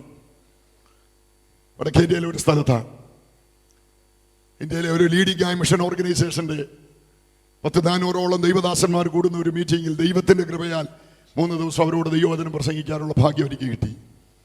ഞാൻ ചിന്തിച്ചതിനേക്കാളൊക്കെ എത്രയോ വലിയ കാര്യങ്ങളാണ് ദൈവം അവിടെ ചെയ്യുന്നത്. ആ വന്ന 400 ഏതോ വരുന്ന ദൈവദാസന്മാരിൽ എല്ലാവരും 50 മുതൽ 100 വരെയെങ്കിലും സഭകൾക്ക് നേതൃത്വം കൊടുക്കുന്നവരാണ് വന്ന ആളുകൾ. ലീഡേഴ്സ് മീറ്റിംഗ് ആയിരുന്നു. അവിടെ എന്നെ ഏറ്റവും ഹൃദയസ്പർശിയായി എന്നെ സ്പർശിച്ച ഒരു സംഭവം ഉണ്ടായി. ഒരു 5-6 പേരെ ആ പ്രസ്ഥാനത്തിന്റെ ലീഡർഷിപ്പ് സ്റ്റേജിലേക്ക് വിളിച്ചിരുത്തി. എന്നിട്ട് ആ പ്രസ്ഥാനത്തിന്റെ നാഷണൽ ലീഡർ അവരുടെ എല്ലാവരുടെയും കാലുകൾ കഴുകി. 2-3 സഹോദരിമാരുണ്ട്. എല്ലാവരുടെയും കാലുകൾ കഴുകി. അവരെ ആ സമൂഹം മൊത്തം ആദരിച്ച്. ആരായിരുന്നെന്നറിയാവോ? നമ്മൾ പറയുന്ന PhDയും MDH ഒന്നും എടുത്ത് വലിയ പ്രഗത്ഭന്മാരായ ആളുകളായിരുന്നില്ല. വടക്കേ ഇന്ത്യയുടെ ഗ്രാമങ്ങളിൽ ലഭിച്ച ദൈവകൃപയ്ക്കൊത്ത് തീഷ്ണതയോടെ നിൽക്കുന്ന ചില സുവിശേഷകന്മാർ. അവരെ പ്രത്യേകം മാനിക്കാൻ കാര്യം, അവരെല്ലാവരും ആഴ്ചകളോ മാസങ്ങളോ ജയിലിൽ കിടന്നിട്ട് ഇറങ്ങി വന്നവരാണ്. അവരുടെ പാദം ആ ദൈവദാസൻ കഴുകി. ആ സമൂഹത്തിന് അവരെ പരിചയപ്പെടുത്തി. എന്നെ ചലഞ്ച് ചെയ്ത ഒരു സാക്ഷ്യം അതിലൊരു കുടുംബത്തിൻ്റെത് ഞാൻ കണ്ടു. ഒരു മനുഷ്യൻ കയറി വന്നത് ഊന്നുപടി കക്ഷത്തിൽ വെച്ചാണ്. ഒരു കാലില്ല അദ്ദേഹത്തിന്. ആ കാലിന് പകരം ഒരു ഊന്നുപടി, മറ്റേ കാലി ഊന്നിയാണ് നടക്കുന്നത്. അദ്ദേഹവും തൻ്റെ ഭാര്യയും അവിടെയുണ്ട്. ആ ദൈവദാസനെ ആ സമൂഹത്തിന് ലീഡർ പരിചയപ്പെടുത്തി. ജയിലിൽ നിന്ന് വന്നതാണ് ഭാര്യയും ഭർത്താവും. എന്താണ് സംഭവിച്ചതെന്നറിയാമോ? എപ്പോഴും ഊന്നുപടിയിൽ മാത്രം നടക്കുന്ന ഈ ദൈവദാസൻ തൻ്റെ ഗ്രാമത്തിൽ കർത്താവിന് ശക്തമായി പ്രയോജനപ്പെടുന്ന ഒരു മനുഷ്യനാണ്. അനേകം ആത്മാക്കൾ ദൈവഭാഗത്തേക്ക് വന്ന ഒരു കർത്തദാസൻ. അദ്ദേഹത്തിനെതിരെ സുവിശേഷ വിരോധികൾ വന്നു. ആ സാധു മനുഷ്യനെ ക്രൂരമായി ഉപദ്രവിച്ചു. അവൻ്റെ ഊന്നുപടികൾ അവനിൽ നിന്ന് പറിച്ചെടുത്തു. പോലീസിനെ അവനെ ഏൽപ്പിച്ചു. അന്ന് മുതൽ ജയിൽ വിട്ട് ഇറങ്ങുന്നത് വരെ അദ്ദേഹത്തിന് വടി അവർ കൊടുത്തിട്ടില്ല. നിങ്ങൾക്കറിയാവില്ല എങ്ങനെയായിരിക്കും ആ മനുഷ്യൻ ജീവിക്കുക. സ്തോത്രം. അദ്ദേഹത്തിൻ്റെ ഭാര്യയുടെ സാക്ഷ്യമാണ് എന്നെ ചലഞ്ച് ചെയ്ത് ഞാൻ സഹോദരിമാരുടെ മധ്യ പറയും. ഈ ദൈവദാസനെ മർദ്ദിച്ച് ആളുകൾ കൈകാര്യം ചെയ്യുമ്പോൾ ആ സഹോദരി കൊച്ചുവീടിൻ്റെ മുറിക്കകത്ത് അവൾ ഇരിക്കുകയാണ്. ഭയപ്പെട്ടു ഓടിക്കയറിയതാണ്. അവരെ പിടിച്ചപ്പോൾ അവൾ വിചാരിച്ചു അവരിട്ടിട്ട് പോകുമായിരിക്കും. ആ സഹോദരി മുറിക്കകത്തിരിക്കുമ്പോൾ 10-200 വരുന്ന പുരുഷന്മാർ അവളുടെ മുറിയുടെ വാതിക്കൽ വന്ന് നിന്നിട്ട് അവളോട് പറഞ്ഞു, യേശുവിനെ തള്ളി പറയാൻ തയ്യാറാണെങ്കിൽ നിന്നെ ജീവനോടെ വിടാം, ഇല്ലെങ്കിൽ ഞങ്ങൾ ഈ ജനക്കൂട്ടം നിന്നെ റേപ്പ് ചെയ്യാൻ വന്നിരിക്കുക, നിന്നെ റേപ്പ് ചെയ്യാൻ ഞങ്ങൾ പോകുക. നിങ്ങൾക്കറിയാം സംഭവിക്കുന്ന പല സംഭവങ്ങളും ഇതെല്ലാം സാധാരണ നടക്കുന്നതാണ്. നമ്മളൊക്കെ സാധുക്കളെന്നും എളിയവരെന്നും വിചാരിക്കുന്ന ചില ആളുകളുണ്ടല്ലോ. ആ സഹോദരി ആ ജനക്കൂട്ടത്തോട് തൻ്റെ ഇടത്തോടെ പറഞ്ഞു, നിങ്ങൾ എന്നെ എന്ത് ചെയ്താലും ഞാൻ ഉയർത്തുന്ന യേശുവിനെ തള്ളിപ്പറയാൻ ഞാൻ തയ്യാറല്ല. എൻ്റെ പ്രിയപ്പെട്ട സഹോദരങ്ങളെ, നമുക്ക് കുറെ ആളുകൾ പോരാ ഇന്ന് ദൈവസഭയ്ക്കകത്ത്. ആത്മീക പോരാട്ടത്തിൽ ഒരു പടക്കുതിരയെ പോലെ യുദ്ധശ്രുതി കേൾക്കുമ്പോൾ ഉറച്ചു നിൽക്കുന്ന ഒരു തലമുറ എഴുന്നേറ്റേ മതിയാകൂ. സ്തോത്രം. ഞാൻ ചോദിക്കുന്നു, നമ്മുടെ ഇടയിലൊക്കെ ഇതുപോലെ ചില വെല്ലുവിളികൾ വന്നാൽ തൻ്റെ ഇടത്തോട് എഴുന്നേറ്റ് നിന്റെ ജീവനേക്കാൾ വലുത്, നിങ്ങൾ എനിക്കിടുന്ന മാനത്തെക്കാൾ വലുത്, നിങ്ങൾ എനിക്ക് തരുന്ന ഭൗതിക സാഹചര്യങ്ങളെക്കാൾ വലുത് യേശുവാണെന്ന് പറയാൻ തൻ്റെ ഇടമുള്ള ഒരു തലമുറ എഴുന്നേറ്റേ പറ്റൂ ദൈവമക്കളെ.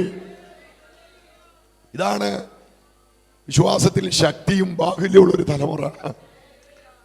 ആരെങ്കിലും വരുന്നെന്ന് കേൾക്കുമ്പോൾ ഇട്ടേ ചോടുന്ന തലമുറയല്ല. ഞാനിതിനോട് ചേർത്തൊരു വാക്യം കൂടെ പറയാം. സഖരിയ പ്രവചനം 10-ാം അധ്യായത്തിന്റെ 3-ാം വാക്യം. ദൈവം ഇന്ന് രാവിലെ ഇവിടെ ഇരിക്കുന്ന ചിലരോടൊരു ദൂതായിട്ട് പറയുന്നു.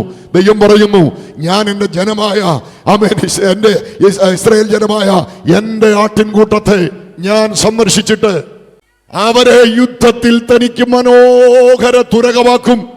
ആ വചനം മനസ്സിലായോ ദൈവമക്കൾക്ക്? ദൈവത്തിന്റെ ജനം ആട്ടിൻകൂട്ടമാണ്, തർക്കവുമില്ല. നാമോ അവന്റെ കൈക്കലെ ആടുകളാണ്, അവൻ മേഹിക്കുന്ന ആട്ടിൻകൂട്ടമാണ്. അത് സഭയ്ക്കകത്ത്. എന്നാല് ആത്മീക പോർക്കളത്തിൽ വെല്ലുവിളികളുടെ നടുവിൽ ആട്ടിൻകുട്ടിയായിട്ടല്ല നിൽക്കേണ്ടത്. ദൈവത്തിന് അവിടെ ആട്ടിൻകുട്ടിയെ അല്ല വേണ്ടത്, ദൈവത്തിന് അവിടെ ഒരു പടക്കുതിരയാണ് വേണ്ടത്. ഇന്ന് രാവിലെ ഇതിനകത്തിരിക്കുന്ന ദൈവവൈതലേ, നീ എത്ര ബലഹീനയാണെന്ന്, എത്ര കഴിവ് കെട്ടവനാണെന്ന് ലോകം പറയുമ്പോഴും ആത്മീക പോർക്കളത്തിൽ ഒരു പടക്കുതിരയെ പോലെ നിൽക്കാൻ ആഗ്രഹമുണ്ട് കർത്താവേ. ഇയ്യോബിന്റെ പുസ്തകം 39-ാം അധ്യായത്തിൽ എന്താ നമ്മൾ വായിക്കുന്നത്? എന്താ പടക്കുതിരയുടെ പ്രത്യേകത? ഇന്നത്തെ ഏറ്റവും വലിയ പ്രയാസം എനിക്ക് തോന്നുന്നത്, പലരും സഭയ്ക്കകത്ത് പടക്കുതിരയാണ്. സഭയ്ക്കകത്ത് പലതും പടക്കുതിരയാണ്. കമ്മിറ്റിയിലും അത് കഴിഞ്ഞുള്ള യോഗത്തിനും വർത്താനത്തിനും പുറമേക്കാരെടുക്കുക ചെല്ലുമ്പോൾ ആട്ടിൻകുഞ്ഞാ, വിശ്വാസവും ഇല്ല, പ്രത്യാശയില്ല, ഈ സാക്ഷിയാണെന്ന് പറയാനും തന്നെ ഇടവില്ല. ദൈവം പറഞ്ഞ സഭയ്ക്കകത്ത് ആട്ടിൻകുട്ടിയായിട്ടിരിക്കുന്ന ചിലതുണ്ടല്ലോ, അവർ സുവിശേഷ വയലിൽ പോർ കുതിരകളായിട്ട് മാറണം, അവർ പടക്കുതിരകളായിട്ട് മാറണം. എത്ര പേർക്ക് ഇന്ന് പകൽ ആഗ്രഹമുണ്ട്? അതുകൊണ്ടാണ് ഇയ്യോബിന്റെ പുസ്തകത്തിൽ എഴുതിയത്. പടക്കുതിരയുടെ പ്രത്യേകത എന്താണെന്നറിയാവോ? അത് യുദ്ധശ്രുതി കേൾക്കുമ്പോൾ വീട്ടിലോട്ട് പോകുമെന്നല്ല, അത് മുമ്പോട്ടോടും ഹാ ഹാ എന്ന് ചെനച്ചുകൊണ്ട് അത് ഊക്കോടെ മണ്ണിനെ മാന്തി മുമ്പോട്ടോടും. അങ്ങനെ ഒരു തലമുറ സഭകളിൽ എഴുന്നേക്കാൻ പ്രാർത്ഥിക്കുന്ന ഒരു ദൈവോഹിതലിനെ ദൈവത്തിന് വേണം. സ്തോത്രം. നീ നിങ്ങൾ ശ്രദ്ധിച്ചേ. ആമേൻ. കുതിരകളുടെയും പടധ്വനികളും ഒക്കെ അവൻ കേൾക്കുമ്പോൾ അത് കിടുങ്ങുമെന്നല്ല, വിറയ്ക്കുമെന്നല്ല, അതിന് അസാധാരണമായ ഒരു ആവേശം വരും. ഭാരതത്തിന്റെ ചരിത്രം നിങ്ങൾ വായിക്കുന്നില്ലേ ദൈവമക്കളെ? സ്തോത്രം. അന്തരീക്ഷം മാറി വരികയാണ്. അന്ന് വടക്കേ ഇന്ത്യയിൽ നിൽക്കുന്ന പലരും നമ്മുടെയൊക്കെ ഡോർ സ്റ്റെപ്പിലെത്താൻ, വാതുക്കലെത്താൻ അധിക കാലമൊന്നും വേണ്ട. 4 കാരാഗ്രഹ ലേഖനങ്ങളിൽ അവസാനത്തെ ലേഖനമാണ് ഫിലിപ്പി ലേഖനം. അവസാനത്തെ ലേഖനം എഴുതുമ്പോൾ ഈ ദൈവദാസൻ പറയുകയാണ്, ഇനി നമ്മളെ തമ്മിൽ കണ്ടെന്ന് വരും, കണ്ടില്ലെന്ന് വരും. ഇനി ഒരു ലേഖനം എഴുതാൻ ഒത്തെന്നും വരും, ഒത്തില്ലെന്നും വരും. ഒത്തില്ലെങ്കിൽ എനിക്ക് പ്രയാസമൊന്നുമില്ല. അവസാനത്തെ വാക്യത്തിനകത്ത് ഒരു ഭയങ്കര സന്ദേശം പങ്കുവെച്ച് അവസാനിപ്പിക്കുകയാണ്. എന്താണെന്നറിയാവോ? വിശുദ്ധന്മാരെല്ലാവരും വിശേഷാൽ കൈസരുടെ അരമനയിലുള്ളവരും. എന്താ സന്ദേശം എന്ന് മനസ്സിലായോ? അദ്ദേഹം പറയുന്നത്, ഇനി നിങ്ങളെ കാണുന്നതിന് മുൻപോ അടുത്തൊരു ലേഖനം എഴുതാൻ അവസരം കിട്ടുന്നതിന് മുൻപോ കൈസരുടെ നിർദ്ദേശപ്രകാരം പൗലോസ് എന്ന എന്റെ ശിരസ് ഛേദിക്കപ്പെടാം. എന്നാൽ ഞാൻ കണ്ണടയ്ക്കുന്നത് പരാജയപ്പെട്ട മാർഗത്തിന്റെ വക്താവായിട്ടല്ല, ഞാൻ കണ്ണടയ്ക്കുന്നത് ജയിച്ച മാർഗത്തിന്റെ വക്താവായിട്ടാണ്. അതിന് കാരണം പൗലോസ് പറയുകയാണ്. അതിന് കാരണം പറയുന്നത് എന്നാന്നറിയാവോ? വിശേഷാൽ കൈസരുടെ അരമനയിലുള്ളവരും നിങ്ങൾക്ക് വന്ദനം ചെയ്യുന്നെന്ന്. നിങ്ങൾക്ക് വല്ലതും മനസ്സിലായോ? പൗലോസ് പറയാ, ഞാൻ പ്രസംഗിച്ച സുവിശേഷം, ഞങ്ങൾ ഉയർത്തിയ സുവിശേഷം, സ്തോത്രം, എന്നെ കൊല്ലാൻ കൽപ്പന ഇട്ടവന്റെ വീട്ടിനകത്തും പ്രവൃത്തി തുടങ്ങിയെന്ന അർത്ഥം. മനസ്സിലാകുന്നുണ്ടോ? മനസ്സിലാകുന്നുണ്ടോ? ഇവിടെ വിരോധികൾ ആർ തട്ടകസിക്കട്ടെ, ഇവിടുത്തെ ദൈവമക്കൾക്ക് കാലങ്ങളും അതിരുകളും ഇവിടെ പലരും നിശ്ചയിക്കട്ടെ, പക്ഷേ അതിട്ടവന്റെ വീട്ടിനകത്തും ഈ സുവിശേഷം കയറി വരും.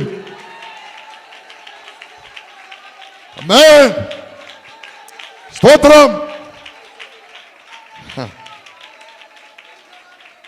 കൈസരേ, നീ എന്നെ കൊല്ലാനല്ലേ കൽപ്പന ഇട്ടേക്കുന്നത്? എന്നെ കൊന്നത് കൊണ്ട് ഈ മാർഗം തീരുമെന്നാണ് നീ ചിന്തിക്കുന്നെങ്കിൽ നിനക്ക് തെറ്റി.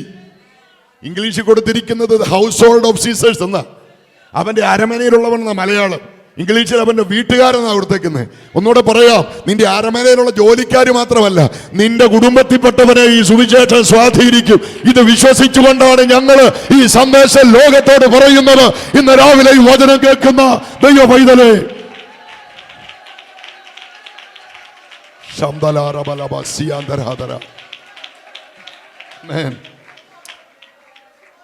ഇവിടെ ഇരിക്കുന്ന എല്ലാ ദൈവമക്കളും തൻ്റെ ഇടമായി ധൈര്യമായി പറയണം, കർത്താവേ,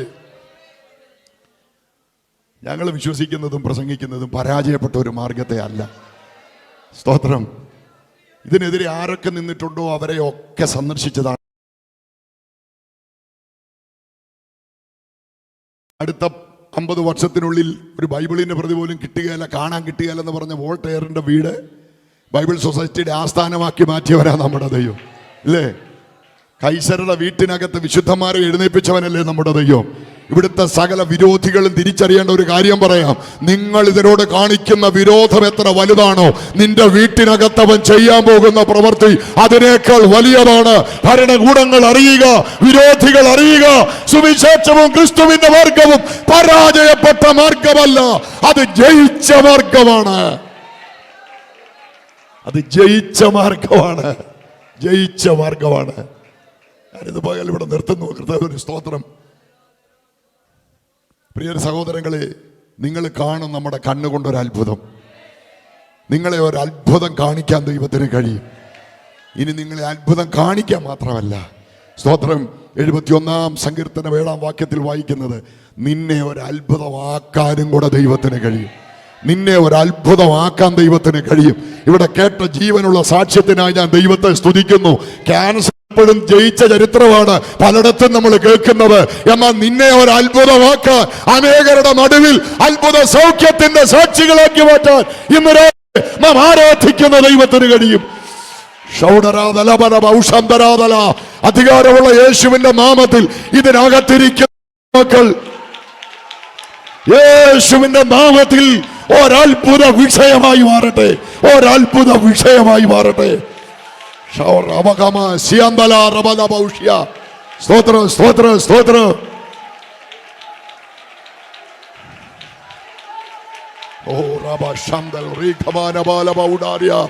രാജാവേ, അങ്ങേ ആരാധിക്കുന്നു, അങ്ങേ ആരാധിക്കുന്നു, അങ്ങേ ആരാധിക്കുന്നു. ഇന്ന് രാവിലെ ദൈവമഹത്വം ഇവിടെ ഇറങ്ങി വരട്ടെ. ദൈവ സാന്നിധ്യം ഇവിടെ നിറയട്ടെ. ചിലതിനെ അത്ഭുതമായി ദൈവം ഒരു അതിശയ വിഷയമാക്കി ദൈവം ചിലതിനെ മാറ്റട്ടെ. ഓ റബ ശംദലാരിയ.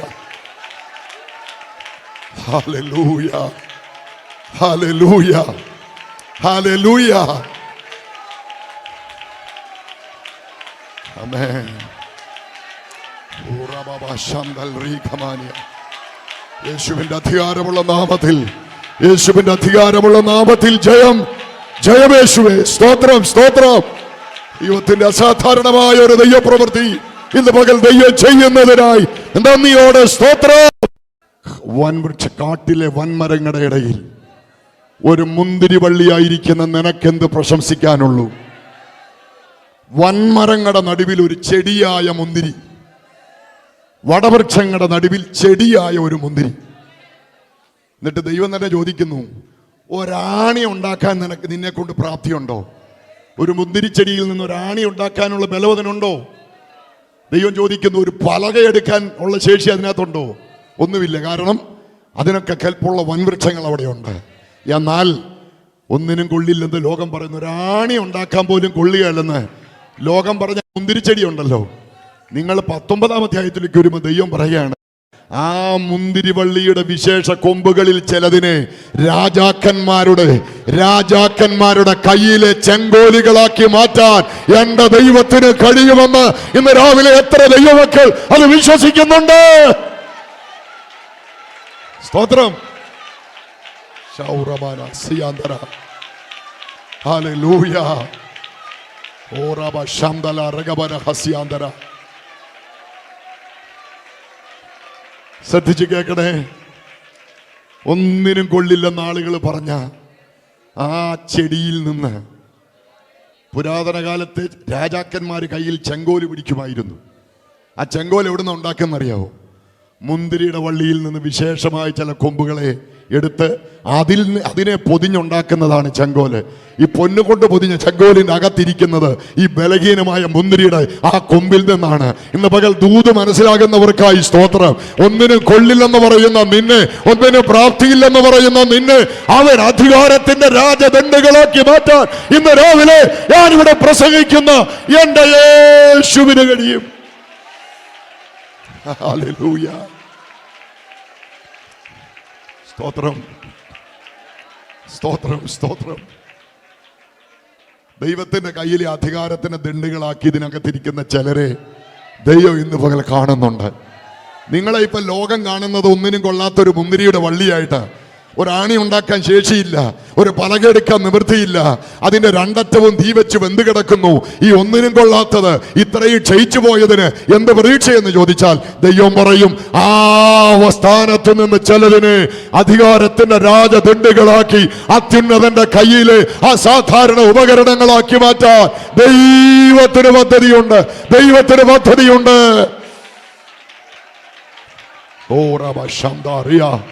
ഒരു നിമിഷം ഒന്ന് സമർപ്പിക്കാൻ എത്ര ദൈവമക്കൾ തയ്യാറാകും? പറയാൻ ദൈവം എനിക്ക് തന്ന പല ദൂതുകളും ആമേൻ ബാക്കിയുണ്ട്. പക്ഷേ എപ്പോഴും ഞാൻ വിശ്വസിക്കുന്നത് പോലെ എൻ്റെ കയ്യിലുള്ള എല്ലാ പ്രസംഗവും തീർക്കുന്നതല്ല പ്രോഗ്രാം.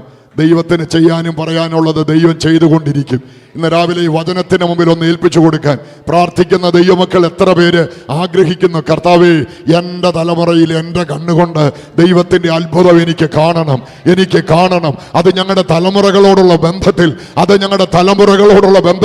ആ ദൈവപ്രവൃത്തി ഞങ്ങൾക്കൊന്ന് കാണണം. ശത്രു പരാജയപ്പെടുന്നതും തലമുറകൾ ദൈവത്താൽ മാനിക്കപ്പെടുന്നതും വിശ്വാസ കണ്ണുകളാൽ കണ്ടുകൊണ്ട് ഒന്ന് ദൈവത്തെ സ്തുതിച്ചാരാധിച്ചാട്ട് അപ്പോൾ തന്നെ ഇന്ന് രാവിലെ എത്ര പേര് പറയും, എനിക്ക് അത്ഭുതം കണ്ടാ പോരാ, എന്നെ ഒരു അത്ഭുതമാക്കണമേ, എന്നെ ഒരു അത്ഭുതമാക്കണമേ.